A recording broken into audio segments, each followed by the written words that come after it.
রাসূল আগে তোমার রিলেটিভ যারা আছে তাদেরকে ঠিক করো, পরে অন্যদেরকে।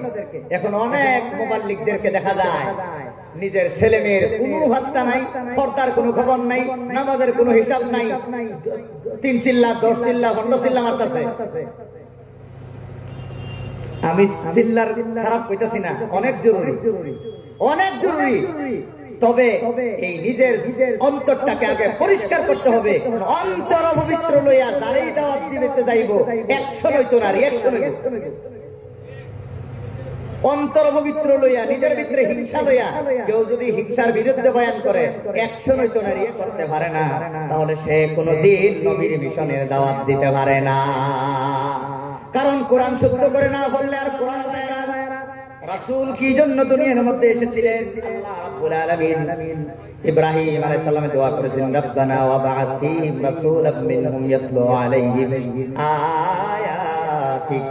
ও গো দয়ার আল্লাহ, তুমি পৃথিবীর মধ্যে আমার বংশ ইসমাঈল আলাইহিস সালামের বংশের মধ্যে এমন একজন নবী পাঠাও যে নবী সর্বপ্রথম তোমার আয়াত তেলাওয়াত করবে। সর্বপ্রথম কি করবে বলেন? সর্বপ্রথম তোমার আয়াত তেলাওয়াত করবে। আয়াত মানে কি? কোরআনের আয়াত। কোরআনের আয়াত শিক্ষা দিবে, কোরআনের আয়াত পড়াবে। এই জন্য কেউ যদি দ্বীনের কাজ করতে চায়, কেউ যদি মুবাল্লিগ হতে চায়, দ্বীনের দায়ী হতে চায়, তার 1 নম্বর কোয়ালিটি থাকতে হবে, সে যদি শুদ্ধ করে কোরআন তেলাওয়াত করতে পারে তাহলে তার ইজাজত আছে, সে অন্যকে দাওয়াত দিবে। যদি শুদ্ধ করে কোরআন তেলাওয়াত করতে পারে না, তাহলে সে কোনদিন নবীর মিশনের দাওয়াত দিতে পারে না।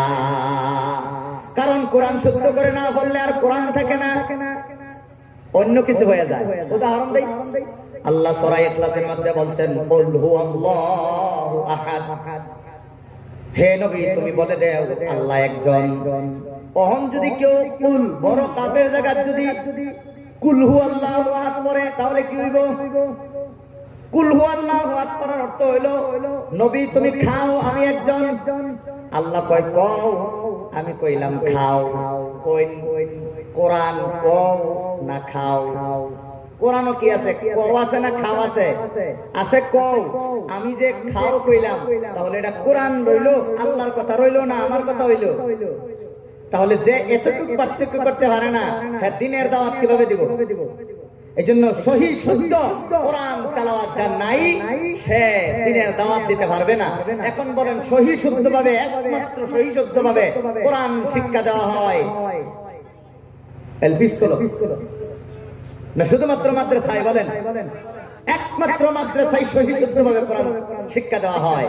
রাসূলের প্রথম মিশন যদি বাস্তবায়িত করতে হয় তাহলে আমাদের লাগবে মাদ্রাসা, অন্যথায় আল্লাহর কোরআন থাকবে না, কোরআন থাকবে না, অন্য কিছু হয়ে যাবে। এই জন্য রাসূল সর্বপ্রথম কোরআনের তেলাওয়াত করতেন। এই তেলাওয়াত শুনে শুনে অনেক মানুষ মুসলমান হয়েছেন, অনেক দিনের মুসলমান হয়েছেন। কোরআন আরবি ভাষাভাষীর মানুষ শুনে শুনে অনেকেই মুসলমান হয়ে গেছে।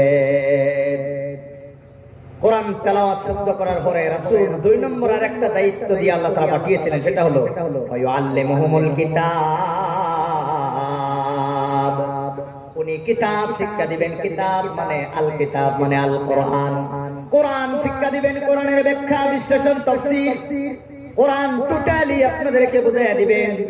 আল্লাহ রাব্বুল আলামিন কোরআনের মধ্যে যা বলেছেন আপনাদেরকে তা বুঝাইয়া দেওয়ার জন্যই রাসূল দুনিয়ার মধ্যে এসেছিলেন। কথা বলেন ঠিক কিনা? কোরআন বুঝতে হলে সর্বপ্রথম আলিফ বা তা সা, তারপরে রিডিং, তারপরে ব্যাখ্যা বিশ্লেষণ, তারপরে হবে যা শিখলেন তার ইমপ্লিমেন্টেশন।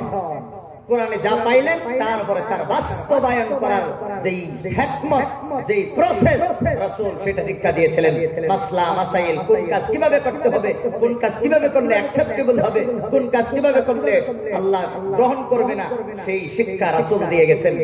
জীবন সকাল থেকে বিকাল পর্যন্ত আমার খাওয়া দাওয়া কেমন হবে, আমার ঘুমানো কেমন হবে, আমার ব্যবসা বাণিজ্য কেমন হবে, আমার লেনদেন কেমন হবে, আমার বিবাহ শাদী কেমন হবে, আমার চরিত্র কেমন হবে, এভরিথিং রাসূল আমাদেরকে দিয়েছিলেন, শিক্ষা দিয়েছিলেন। এই 3 নম্বর দায়িত্ব রাসূল পালন করেছিলেন।